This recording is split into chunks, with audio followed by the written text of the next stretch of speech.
이 세상 속에서 우리가 예수님의 사람으로 사는 것은 매우 존귀한 것이며 영광스러운 삶입니다. 예수님의 사람은 예수 그리스도를 구주로 믿는 신앙으로 사는 사람입니다. 반면에 세상 사람은 예수 그리스도를 믿지 않는 사람들이죠. 우리가 겉으로 드러난 모습으로는 이 사람이 예수님의 사람인지 세상 사람인지를 구별하지 못합니다. 벌써 우리만 하더라도 지금 우리가 교회에서 오늘 주일날 교회에 모여서 하나님께 예배를 드리기 때문에 내가 그리스도인이라는 사실을 인지하는 것이죠. 내가 예수님의 사람이구나.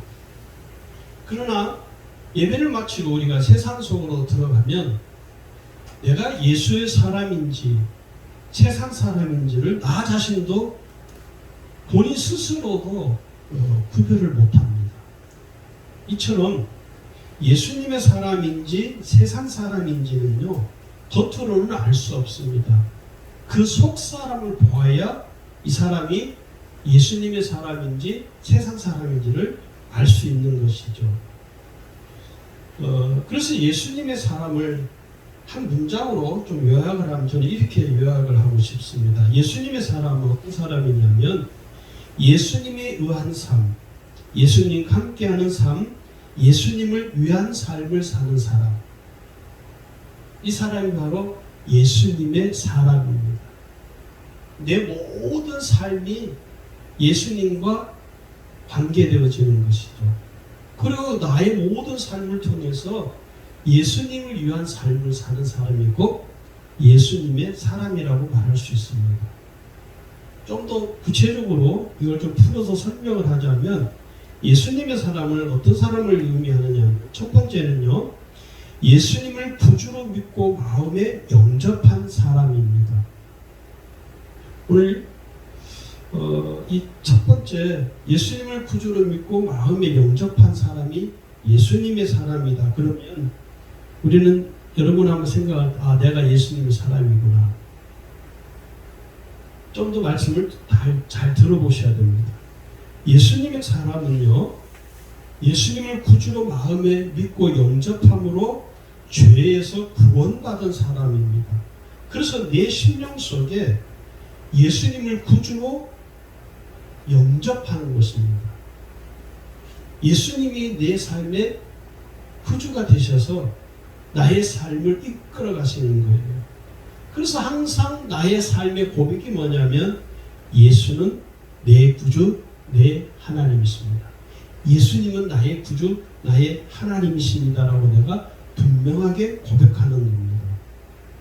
이 신앙 고백은요, 어떤 삶의 형편이 있을지라도 절대로 변하지 않는 것입니다. 확고부동한 것입니다. 그런데 오늘 우리의 신앙을 잘 들여다보면 이 신앙이 자꾸 상황에 따라 변해요. 어떤 때는 예수 믿는 사람처럼 하고 어떤 때는 전혀 예수 믿는 사람처럼 하지 못하는 자기 자신을 보는 것이죠. 그러면서 자기 자신도 혼동스러운 거예요. 내가 정말 예수를 잘 믿고 있나? 내가 정말 예수 믿는 사람인가라고 본인 스스로에게 반문을 하는 사람도 의외로 많습니다. 신앙이 흔들린다는 것은 무슨 말입니까? 그 신앙이 확고하지 못하기 때문에 흔들리는 거예요. 오늘 우리에게 주어진 삶이 비록 힘들지라도 내게 주어진 삶의 어떤 상황에서도 나의 신앙이 흔들리지 않아야 됩니다. 예수 그리스도를 나의 구주, 나의 하나님을 믿고 신앙하는 이 신앙이 변하지 않아야 된다는 것이죠. 그럴 때 예수님의 사람이라고 말할 수 있는 것입니다. 두 번째는요, 예수님의 말씀을 온전히 믿고 그 말씀을 따르는 사람이 예수님의 사람입니다. 예수님의 사람은요, 예수님의 말씀을 온전히 믿는 사람이에요. 그리고 그 말씀을 전적으로 따르는 사람이에요. 오늘 우리가 살아가는 이 세상에는요, 수많은 말들이 오고 갑니다. 근데 이 세상에서 떠돌아다니는 세상에서 말하는 모든 수많은 그 말들은요 다 온전하지 못한 말들입니다. 세상에서 들려오는 수많은 말들은 거짓이 난무합니다. 우리가 그걸 지금 요즘 TV 뉴스를 통해서 많이 보잖아요. 정치인들이 대선 후보라고 나왔던 모든 사람들의 말들을 잘 분석을 해보면요 거의 99.9%가 다 거짓말들. 팩트도 있겠죠. 제가 말하는 거짓말이라는 것은 뭐냐, 모든 말들이요 자기 입장에서 다 하는 거예요. 그래서 뭐랍니까, 흑색 선전하지 마라, 뭐 네거티브 하지 마라, 상대를 공격하고 상대를 약점을 무릎뜯는 이 잡다한 말들이 판을 치는 곳이 이 세상이라는 거죠. 그래서 우리도 그 세상의 거짓에 휘둘림을 당합니다. 어떤 분들은 그래요. 자기가 지지하는 후보가 나왔다고 그 사람이 말이 마치 진실인 것처럼 막 열을 내는 사람이 있더라. 얼굴 빨개지면서 막 열을 내. 저는 그런 분들을 볼 때마다 물어보고 싶은 게 있어요. 당신이 그 사람이 말하는 것이 진실인지 아닌지를 당신이 확인을 해 보았느냐? 근데 우리는 내가 확인하지 않은 떠돌아다니는, 세상에 떠돌아다니는 수많은 잡다한 말로 인해서 우리의 심령이 거기에 뺏긴다는 거예요. 여러분 잘 분별하셔야 됩니다. 정말 잘 분별하셔야 돼요. 세상에서 들려드는 이 말들이 우리의 마음을 흐트리고 어지럽게 말한다는 것입니다. 세상에 들려지는 모든 말들을 잘 보면요 우리의 마음을 어지럽게 만들어요. 그리고 우리의 마음을 흐트려 버립니다. 그래서 이 세상에서 들려오는 말들은요 우리가 신뢰해서는 안 되는 것입니다. 세상에 들려지는 난무하는 많은 이 거짓과 또 상대방을, 사람을 비난하고 하는 이 모든 악한 말들을 우리가 너무 신뢰하고 산다는 거예요. 예수님의 사람들은요 적어도 세상에서 들려지는 말을 따르는 자들이 되어서는 안 됩니다. 누구의 말을 따라야 했고 예수님의 말씀을 따르는 자들이 되어야 합니다. 예수님의 사람이 입에서 나오는 모든 말들은요 예수님을 따르는 말이어야 됩니다. 세상 사람들처럼 험한 말, 비난하는 말, 정죄하는 말을 버리시고 예수님이 말씀하시는 것처럼 온유한 말, 사람의 생명을 살리는 말, 하나님의 영광을 드러내는 말을 하도록 해야 합니다. 여러분, 예수님의 말씀 속에는 항상 무엇이 있습니까? 사랑이 담겨 있어요. 예수님의 말씀에는 항상 사랑이 담겨 있어요. 사람을 귀하게 여기는 그 사랑의 마음이 담겨 있다는 거예요. 그런데 오늘 우리가 하는 우리의 말 속에는 뭐가 있습니까? 사람을 귀하게 여기는 사랑의 마음이 담겨 있지 않아요.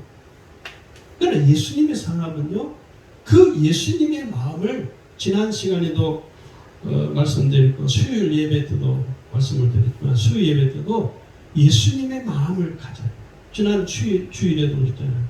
예수님의 마음을 품고 사는 삶을 우리가 살아야 되는데 그 예수님의 마음 속에는 뭐가 있냐면 항상 사랑이 담겨 있다는 거예요. 오늘 우리가 예수님의 사람으로서 버려야 할 것과 꼭 지녀야 할 것이 있습니다. 버려야 할 것은 뭐냐면 악한 말을 버리는 거예요. 우리가 지녀야 할 것은 뭡니까? 선한 말을 지니는 것입니다. 또 다른 사람을 정죄하는 말을 버리고 다른 사람을 격려하는 말을 하셔야 돼요. 사람을 험담하는 말을 버리고 사람을 칭찬하는 말을 해야 돼요. 거짓을 버리고 진실한 말을 해야 되고요. 원망하는 말을 버리고 감사하는 말을 가져야 돼요. 이게 오늘 예수님을 따르는 예수님의 사람으로서 살아가는 오늘 우리가 버려야 할 것과 지내야 될 것들이라는 것이죠. 세 번째는요, 예수님의 사람은 어떤 사람이냐면 예수님으로부터 가르침을 받는 사람입니다. 대부분의 사람들은요, 누군가에게 가르침 받는 것을 좋아하지 않습니다. 그래서 우리가 대부분 사람들이 몰라요.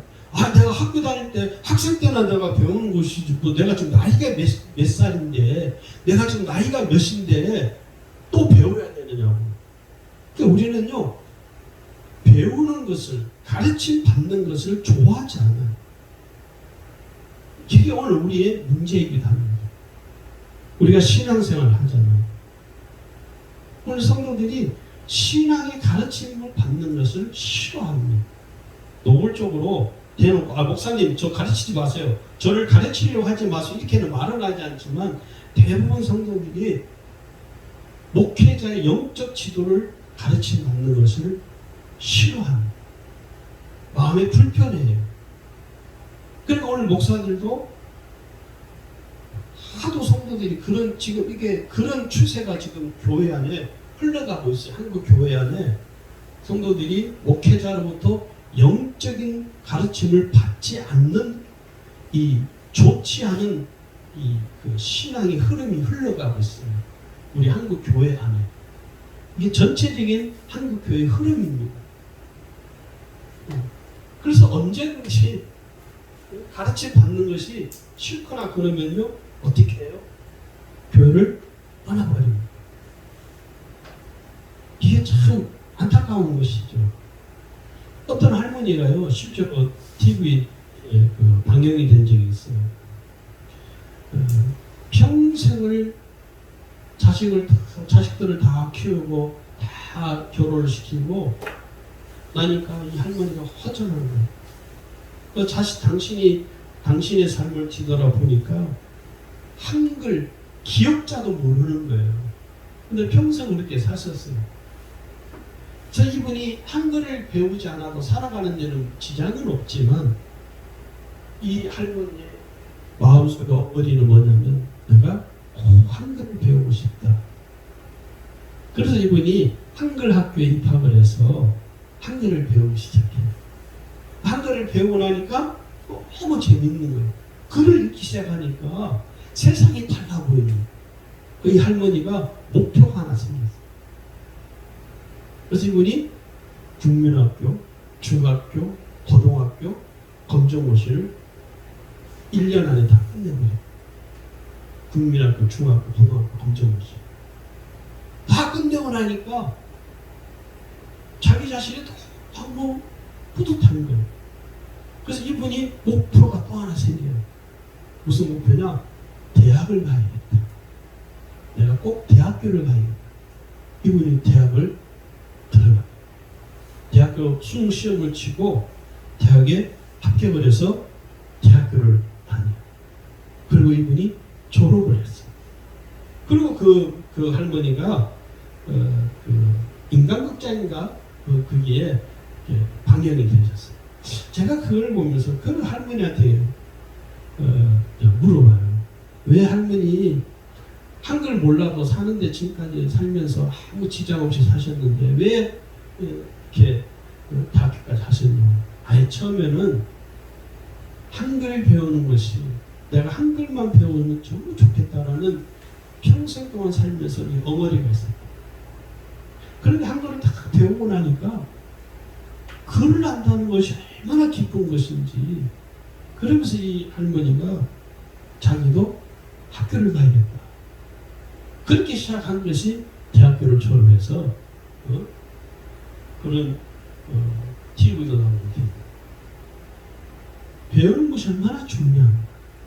이 할머니 하는 말이 내가 배운다는 것이 얼마나 귀한 걸. 그분이 하는 말이 나는 죽을 때까지 배우는 것을 멈추지 않겠다.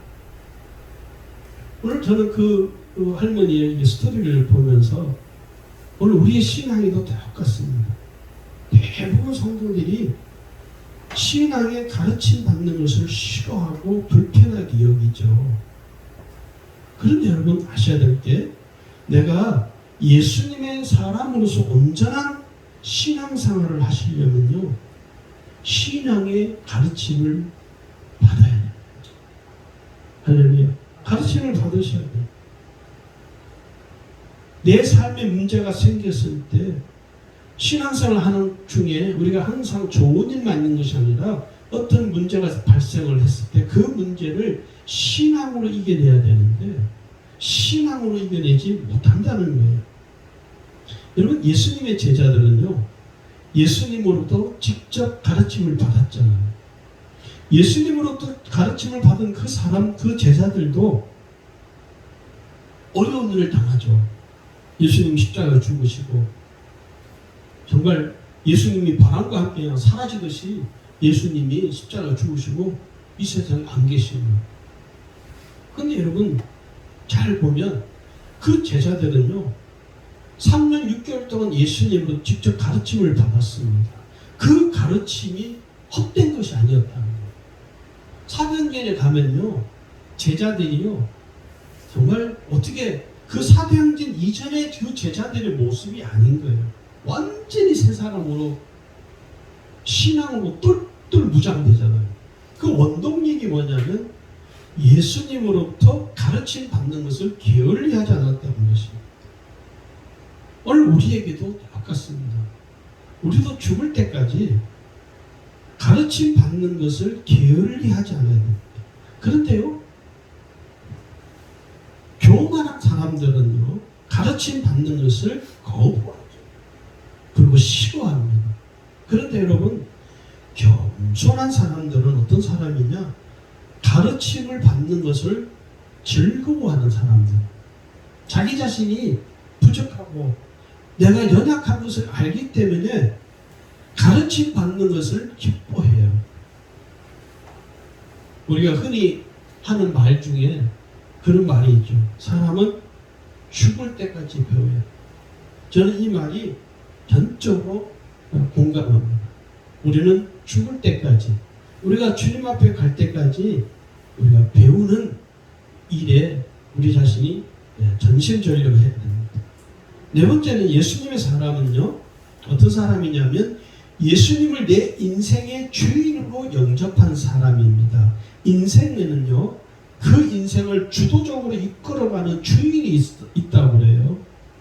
세상 사람들은요, 그 인생의 주인이 누구냐면 자기 자신입니다. 자기 자신이 인생의 주인이기 때문에 모든 삶을 자신이 결정을 해요. 자기 자신이 결정한 인생이기 때문에 그 인생의 결과에 대해서도 자기 자신이 책임을 지는 거예요. 내가 선택한 인생이기 때문에 내가 그 인생에 대해서 책임을 져야 되는 것이죠. 그래서 자기 자신의 인생에 대해서 자기가 결정하고 자기가 책임을 지기 때문에 인생이 피곤한 거예요. 우리가 왜 피곤합니까? 내가 책임을 져야 되기 때문에 피곤한 거예요. 얼마나 피곤합니까? 여러분, 한 주간 피곤하게 사셨죠? 너무 피곤해요. 왜? 내가 결정을 했기 때문에. 내가 결정을 했고 내가 선택을 했기 때문에 그 내가 선택하고 내가 결정한 그 모든 결과에 대해서 내가 다 책임을 져야 돼요. 그래서 피곤한 거예요. 피곤하고 인생이 녹록지 않다는 사실을 우리는 너무 알게 되죠. 그래서 항상 피곤한 인생에 파묻혀 살아가기 때문에 삶에 소망이 없어요. 이 힘들고 어려운 삶이 언제 끝나나? 이 지긋지긋한 삶이 나는 도대체 언제 끝이 나야 되나? 라고 자기 자신의 인생에 대해서 한탄해요. 그러면서 터지는 나오는 말이니까 인생은 더덥구나. 왜? 여러분, 정말 인생은 덧없는 것일까요? 덧없는 인생을 살아가는 우리에게 우리의 삶의 소망이 되시고 기쁜 소식이 되신 예수님이 친히 찾아오셨습니다. 피곤한 인생을 살아가는 내 인생에 예수님이 찾아오셨어요. 그러면서 예수님이 인생의 무거운 짐을 짊어지고 살아가는 내게 오셔서 말씀하시기를 마태복음 11장 28절에 보니까 수고하고 무거운 짐진 자들아 다 내게로 오라. 내가 너희를 쉬게 하리. 피곤한 인생을 사는 내게 예수님 오셔서 너 얼마나 피곤하냐? 왜 그렇게 피곤하게 사냐? 내가 너의 무거운 인생의 짐을 내가 대신 짊어질게. 내게 맡겨라. 그리고 너는 내게 와서 쉬라고 오늘 예수님에게 말씀하죠. 인생의 무거운 짐을 벗어버리려면 어떻게 됩니까?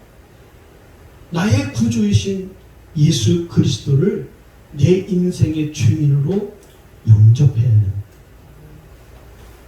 예수님은 나의 구주, 나의 하나님이십니다라는 이 말 속에는 뭐가 포함이 되어 있냐면 예수님이 내 삶의 주인이십니다. 내 삶을 예수님께 기꺼이 내어드립니다라는 고백이 함께 들어가 있는 거예요. 예수님이 내 인생의 주인이라는 그 그림을 가장 잘 표현하는 것이 있어요. CCC에 사형리라는 소책자가 있습니다. 전도지. 많은 이 손바닥 많은 전도지가 소책자가 있어요. 거기 보면요, 그 그림을 이렇게 그려놨어요. 그림을 두 개를 이렇게 그려놓고 비교를 해놓는 한 그림 하나는 그 인생의 그 동그라미 이렇게 그려가지고 그 중앙에 의자가 이렇게 놓아져 있어요. 그 의자에 누가 앉아 있냐면 예수님이 앉아 있는.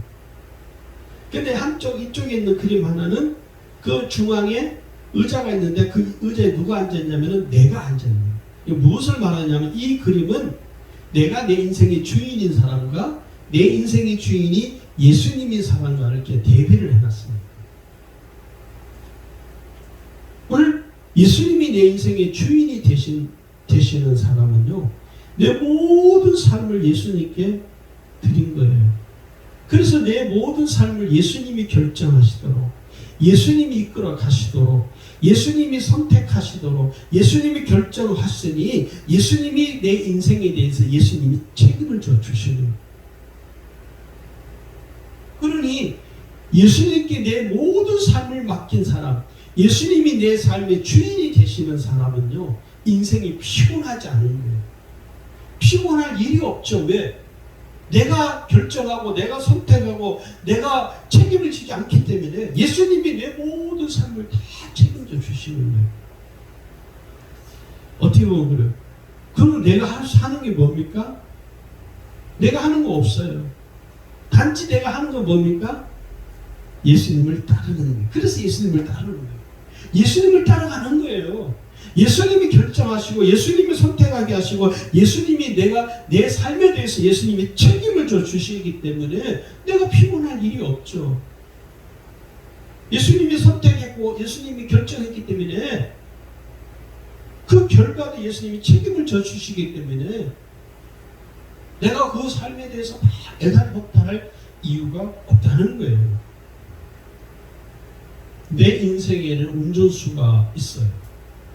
내 인생의 운전대를 내가 하는 것이 아니라 예수님께 다 맡기는 원리입니다. 이렇게 운전을 이렇게 하다 보면 저는 이제 운전하는 게 좀 싫더라고요. 누가 좀 운전을 해주면 참 좋겠다. 그런 생각이 참 들 때가 많아요. 그래서 특히 이제 밤에 운전하는 것이 그렇게 밤에 운전하는 것이 그렇게 막 내키지를 않아요. 누가 좀 나를 대신해서 내가 운전해드리고 그러면 제일 어디 가는데 어떤 목사님이 어디 같이 가는데 목사님 제가 운전하겠습니다. 제 차를 이제 가지고 가는데 제가 운전하러 가려니까 목사님 제가 하겠습니다. 얼른 제가 맡겼어요. 나는 조수석에 앉아서 편안하게 목적지에 도착할 때까지 아주 편안한 마음. 여러분, 내 인생을 예수님께 맡기면요, 그렇게 편안할 수가 없어요. 내가 왜 피곤할까? 피곤한 이유가 뭡니까? 여전히 내 인생을 예수님께 맡기지를 못해서 그래요. 내 인생의 운전대를 예수님께 못 맡기는 거예요. 왜 못 맡기냐면 믿을 수가 없으니까. 여러분의 삶을 예수님께 맡기시기를 주의 이름으로 축원합니다. 다섯 번째는 예수님의 사람 어떤 사람이냐? 예수님과 동행하는 사람입니다. 예수님과 동행하는 삶을 살아갈 때 우리는 이 삶을 온전한 삶이라고 말하는 것입니다. 예수님과 동행하기 때문에 나의 신앙이 온전해지는 거예요. 내 삶이 온전하지 못하는 이유는 예수님과 동행하지 않기 때문에 나타나는 결과입니다. 그래서 예수님과 동행하는 사람은 어떤 사람이냐면요, 모든 삶을 예수님과 함께하는 거예요. 할렐루야. 나의 은밀한 것까지도 예수님과 함께 공유하는 거예요. 예수님과 동행하는 삶은요, 서로 감출 것이 없는 것입니다. 내 모든 삶을 예수님께 공유하는 거예요. 나의 은밀한 부분까지도 예수님께 다 드러내는 거예요. 그래서 예수님은 나의 모든 것을 다 아시는 거예요. 그럼 나도 어떻게 해야 돼요? 예수님의 모든 걸 다 알아야 돼요. 이게 동행이라는 것입니다. 여러분, 부부는 뭡니까? 동행하는 관계입니다. 서로 철천지 왼수로 지내는 관계가 아니라 부부는 뭡니까? 동행하는 관계예요. 부부의 관계가 깨지면 동행이 깨지는 거예요. 그래서 서로 관계가 깨져버리면 남보다도 더 못한 철천지 원수로 처벌되는 것입니다. 예수님의 사람은요, 예수님께 비밀이 없어야 돼요. 여러분, 혹시 예수님께 감추고 싶은 것이 혹시 계십니까? 그러면 예수님과 아직 동행하지 못하고 있는 거예요. 나의 모든 것을 예수님께 다 공개할 수 있는 사람, 공개하는 사람이 진짜 예수님과 동행하는 사람입니다. 나는 예수님 앞에 항상 뻗어요. 내가 예수님 앞에 감출 것이, 부끄러운 것이 하나도 없어야 돼요. 그게 진짜 예수님과 동행하는 것입니다. 할렐루야. 에녹은요, 하나님 앞에서 자신의 삶을 다 드러내는 거짓이 없는 삶이었습니다. 무려 에녹은 몇 년을 동행했습니까? 하나님과 300년을 동행했어요. 그리고 이게 쉬운 것 같습니까? 쉽지 않습니다. 우리는 예수님과 동행하는 삶이 1시간도 채 안 되잖아요. 그런데 에녹은 무려 300년을 동행했다는 거예요. 그건 무슨 말입니까? 하나님 앞에 감출 것이 하나도 없었다는 것이, 다 드러냈다는 거예요. 우리가 꼭 깨달을 것이 뭐냐? 중요한 것입니다. 뭐냐면 하나님은요, 나의 모든 것을 다 아십니다. 우리가 잘 잊어버려요. 그래서 우리는 우리 스스로, 우리 자신을 하나님께 자꾸 감추려고 합니다. 착각하시면 안 돼요. 하나님은 내 모든 걸 다 아시고 계십니다. 여러분의 은밀한 죄까지도. 사람은 알 수 없지만 은밀하게 내가 감추고 있는 나의 은밀한 죄까지도 하나님이 다 아십니다. 단지 하나님이 바로 심판하지 않을 뿐이에요. 기회를 주시는 거예요. 기회를 주고 계시다는 것을 우리가 알아야 됩니다. 하나님께서 내 모든 삶을 모르는 게 아니라 다 알고 계시죠. 다 간파하고 계십니다. 그러면 그럴 거예요. 그러면 하나님 왜 나한테 징계를 안 하시냐? 아니요. 하나님이 여러분에게 기회를 주는 거예요. 그 기회가 뭐냐? 회개라는 거예요. 그래서 회개는요, 하나님 앞에 감추어진 나의 은밀한 죄를 하나님께 고할 때 고할 수 있는 기회가 바로 이 회개라는 것입니다. 그래서 회개는 하나님의 특별한 은총이라고 말하는 거예요. 우리는 선물이라고 말하는 것이죠. 우리가 예수님의 사람으로서 지켜야 할 우리의 삶의 태도가 있습니다. 예수님의 사람은요, 이 세상과 이 세상에 속한 세상 사람과는요, 분별된 삶을 살아야 돼요. 할렐루야. 여러분 한번 생각해 보세요. 예수 믿는다 하면서 세상 사람들하고 똑같이 욕하고 세상 사람들하고 똑같이 거짓말하고 세상 사람들하고 똑같이 한다면 그 사람은요, 예수님의 사람이라고 말할 수 없습니다. 분명히 달라야 되죠. 자, 그러면 예수님의 사람을 우리가 지켜야 할 태도가 뭐냐? 첫 번째입니다. 세상의 소금과 빛으로 살아야 됩니다. 예수님의 사람은요, 이 세상에 썩어져갈 이 세상의 소금이고 빛이라고 성경은 말합니다. 우리의 역할이 뭡니까? 소금과 빛이에요. 마태복음 5장 13절에 보니까요, 너희는 세상의 소금이니 소금이 만일 그 맛을 잃으면 무엇으로 짜게 하려? 후에는 아무 쓸데없어 다만 밖에 버려져 사람에게 밟힐 뿐이니라. 이 소금의 역할이 뭐죠? 소금의 역할은요, 음식에 들어가면 더욱 맛을 더해주죠. 그리고 음식이 부패하지 않도록 해주는 역할이에요. 오늘 여기 마가복음 9장 50절에 보니까 소금은 좋은 것이거든. 만일 소금이 그 맛을 잃으면 무엇을 이를 짜게 하려? 너희 속에 소금을 두고 서로 화목하라. 소금의 역할을 감당하는 예수님의 사람이 있는 곳에는요, 항상 선한 일들이 일어나기를 소망해야 됩니다. 예수님의 사람이 갔는데 다툼이 일어나, 분열이 일어나, 그건 예수님의 사람이길 바랄 수 있어요. 예수님의 사람이 딱 가면 그 사람이 있는 곳에는요, 분쟁이 있는 곳에 화해가 일어나요. 예수님의 사람이 가니까 서로 막 원수처럼 하던 사람들이 관계가 회복이 되어져요.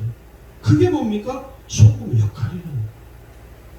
내가 예수님의 사람이 내가 갔는데 나로 인해서 사람들이 불편해하고 나로 인해서 사람들이 막 싸움이 나고 나로 인해서 사람들이 막 분열해요. 그건 예수님의 사람의 역할이 아니라는 거예요. 예수님의 사람으로 말미암아 직장이 좋아지고 가정이 새로워지는 은혜운 일들이 일어나기를 주의 이름으로 축원합니다. 두 번째는요, 빛의 역할이죠. 빛의 역할은 뭡니까? 세상을 비추는 거예요. 내가 비추기 싫어도 이미 비춰져요. 왜요? 빛은 온 세상에 다 드러나게 되어 있습니다. 빛은 감출 수 있는 게 아니에요. 어떤 사람은 내가 예수 믿는 거 아무것도 말하지 말고. 왜 그러냐? 제가 직접 직장인 그런 일을 겪었어요. 제가 직장에 다니는데 저는 예수 믿는 걸 저는 들어갈 때부터 그냥 다 들으려고 나는 예수 믿습니다. 밥 먹을 때도 기도하고 그러니까 한 1년쯤 지났는데 어떤 김 계장이라고 김해 사람이 저한테 와서 그러는 거예요. 아침에 자기가 커피 한잔 하자고. 저희 회사 앞에 이렇게 구루마 이렇게 길 커피 있죠.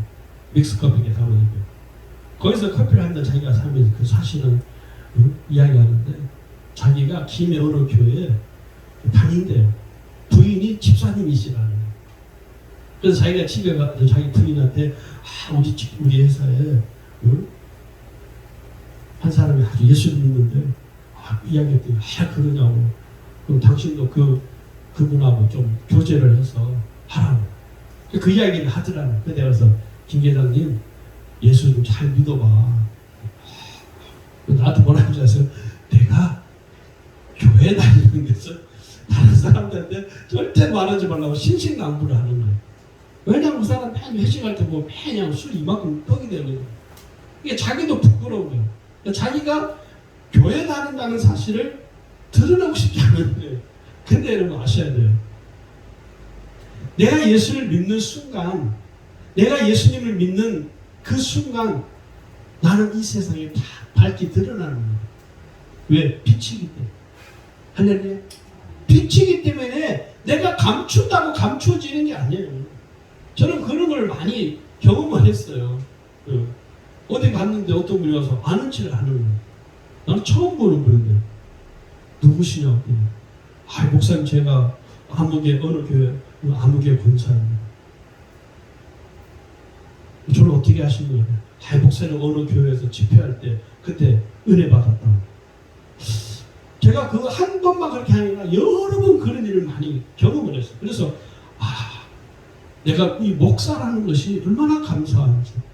목사가 되는 거 사실 너무 감사해요. 왜? 나를 아니까 사람들이. 그럼 어디 가서 엉뚱한 짓을 할 수가 없는 거예요. 빛이 뭡니까? 다 드러나는 거예요. 다들. 여러분 어디 가서 여러분이 예수 믿는 거 감추려고 한번 해보세요. 감춰집니까? 안 감춰. 다 알게 빛은 숨기는 게 아니에요. 마태복음 5장 14절에 말씀합니다. 너희는 세상의 빛이라 산 위에 있는 동네가 숨겨지지 못할 것이요.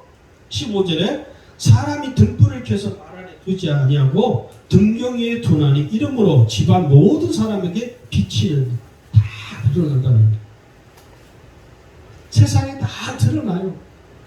세상에 드러나는 나의 삶을 통해서 하나님의 영광을 받으시는 거예요. 세상에 드러나는 나의 삶을 통해서 하나님을 욕되게 할 수 있습니다. 두 가지예요, 여러분. 빛의 역할을 잘 감당하면 하나님의 영광이 나를 통해 드러나지만 빛의 역할을 내가 감당하지 못하면 나를 통해서 하나님이 욕되게 되는 거예요. 그러니 하나님, 여러분, 저와 여러분이 하나님을 욕되게 하겠습니까? 하나님의 영광을 드러내게 하고 싶습니까? 하나님의 영광을 드러내야죠. 할렐루야. 두 번째는요, 어떤 역할이냐면 그리스도의 향기를 풍기는 역할입니다.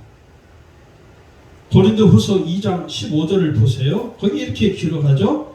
우리는 구원받는 자들에게나 망하는 자들에게나 하나님 앞에서 그리스도의 향기니, 그리스도의 향기가 된다는 거예요. 예수님의 사람으로 사는 오늘 우리에게 주어진 역할이 뭐냐? 세상 사람들에게 그리스도의 향기를 풍기라는 거예요. 나를 보면서 당신 보니까 진짜 당신을 보니까 하나님이 살아계십니다.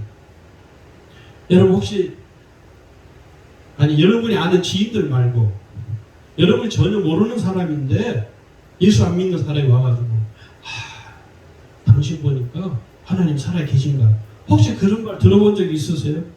한 번도 없었습니까? 한 번이라도 들어보시기를 바랍니다. 세상 사람들이 나를 보면서 당신 보니까 하나님 살아계신가? 이렇게 되는 게 뭐예요? 그게 그리스도의 향기를 풍기는 거예요. 오늘 예수님께서는요, 예수님 자신이 향기로운 희생의 제물이 되었다라고 성경은 우리에게 권고합니다. 그래서 예수님께서 희생의 제물이 되셔서 하나님께 자신을 드렸다라고 에베소 5장 2절에 말씀하죠. 오늘 우리 자신을 하나님께 들으셔야 돼요. 오늘 우리 자신이 세상 사람들에게 그리스도의 향기를 풍기는 사람들이 되어야 됩니다. 할렐루야. 예수님의 사람으로 살아간 우리를 통해서 구원의 아름다운 향기를 세상 사람들에게 풍길 수 있기를 주의 이름으로 축원합니다. 세 번째는요, 하나님의 사랑으로 되어야 됩니다.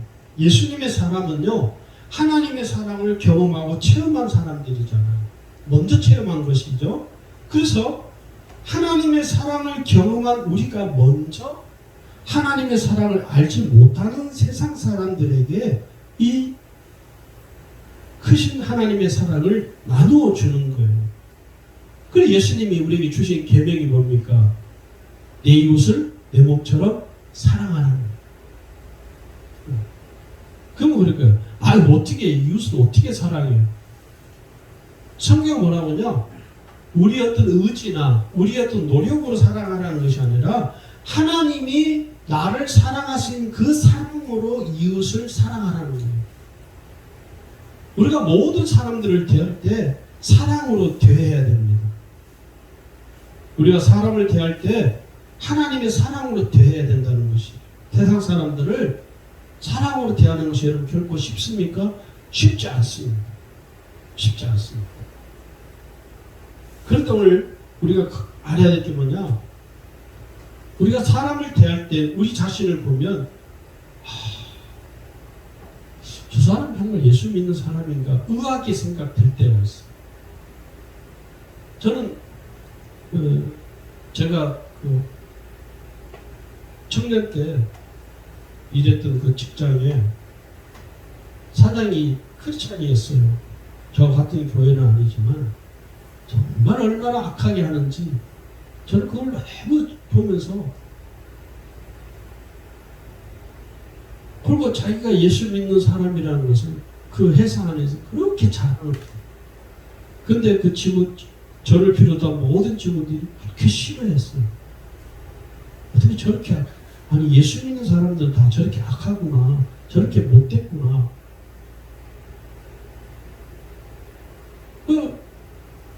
오늘 우리가요, 그 사람은 직원들을 대할 때 사랑으로 대하는 게 아니에요. 그런 경우를 참 많이 봅니다, 우리 주위에서. 오늘 우리가 사람을 대할 때 어떻게 대해야 됩니까? 사랑으로 대해야 돼요. 어떤 사람? 하나님의 사랑. 하나님이 나를 사랑하신 것처럼, 하나님이 나를 용서하신 것처럼, 하나님이 나를 있는 그대로 나를 다 받아주신 것처럼 우리가 그렇게 사람을 대해야 된다라고 성경은 우리에게 말하고 있는 거예요. 오늘 저 여러분이 특히 세상 사람들을 대할 때 하나님의 사랑으로 대할 수 있기를 주의 이름으로 축원합니다. 자, 그러면 우리가 예수님을 위해서, 예수님의 사람들이 이 세상에서 예수님에 의해서, 예수님을 위해서 살아가는 오늘 우리에게 하나님은 어떻게 하시느냐? 오늘 예수님의 사람을 위해서 예배해 놓으신 은혜가 있습니다. 그래서 우리가 이 은혜 때문에 내가 예수님의 사람으로 사는 것을 감당하는 거예요. 첫 번째 뭡니까? 천국을 예비해 놓으셨습니다. 마태복음 25장 34절에 보니까요, 그때 임금이 그 오른편에 있는 자들이 이르시되 내 아버지께 복받은 자들이여 나와 창세로부터 너희를 위하여 예비된 나라를 상속받으라. 예수님의 사람으로 살아가는 오늘 우리를 위하여 하나님께서는 천국을 예비하고 계십니다. 예수님께서 이 세상을 심판하고 재림하십니다. 예수님의 심판은요, 믿지 않는 세상 사람들을 향한 심판이지만 예수님의 재림은 또 우리에게는 뭐냐? 우리를 데리러 오시는 은혜입니다. 할렐루야. 그래서 우리가 천국에 이르기 위해서 준비하는 거예요. 그래서 이 세상에서의 삶은 뭐냐? 천국에 가는 정거장에 불과하다는 거예요. 요한복음 14장에 보면 예수님이 예수님 말씀하신 거죠. 2절에 보니까 내 아버지 집에 거할 곳이 많도다. 그렇지 않으면 너에게 일렀으리라. 내가 너희를 위하여 거처를 예비하러 가노니 가서 너희를 위하여 거처를 예비하면 내가 다시 와서 너희를 내게로 영접하여 나 있는 곳에 너희도 있게 하리라. 할렐루야. 우리를 위하여 예비하신 천국이죠. 두 번째, 우리를 위하여 예비하신 것이 있습니다. 면류관입니다. 면류관. 예수님의 사람으로 사는 오늘 우리를 위하여 하나님께서 예비하신, 주께서 예비하신 면류관이 있는데 그건 크게 세 가지로 나눕니다. 첫 번째는요, 의의 면류관이 있어요. 자, 성경을 찾아봅니다. 디모데후서 4장 8절. 디모데후서 4장 8절에 보면 이렇게 기록되어 있습니다. 이제 후로는 나를 위하여 의의 면류관이 예비되었으므로 주 곧 의로우신 재판장이 그날에 내게 주실 것이며 내게만 아니라 주의 나타나심을 사모하는 모든 자에게도입니다. 내게 주신다는 거예요. 누구에게?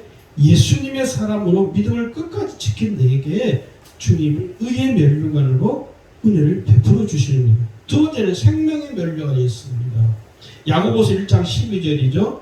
시험을 참는 자는 복이 있나니 이는 시련을 견디어낸 자가 주께서 자기를 사랑하는 자들에게 약속하신 생명의 면류관을 얻을 것이기 때문입니다. 계시록에도 보면요, 시험을 끝까지 견딘 자에게 이 생명의 면류관을 준다고 계시록 2장 10절에 기록이 되어 있습니다. 세 번째는요, 영광의 면류관입니다. 오늘 주께서는요, 예수님의 사람으로서 살았던 우리를 맞이하실 때 영광의 면류관으로 우리에게 관을 세워주십니다. 그래서 우리가 이 세상에서 견디는 거예요. 이 세상에서 견디고 또 견뎌내는 거예요. 왜요? 우리를 위하여 예비하신 면류관이 있다는 사실을 우리가 믿음으로 바라보면서 내가 그 면류관을 얻기 위하여 나를 위하여 예배하신 그 면류관을 바라보면서 이 세상에 있어서 삶을 내가 견뎌내는 거예요. 오늘 저와 여러분이 말씀을 통해서 여러분 한 주간 동안 내가 세상 사람으로 살지 말고 예수님의 사람으로 살아갈 수 있기를 주의 이름으로 축원합니다.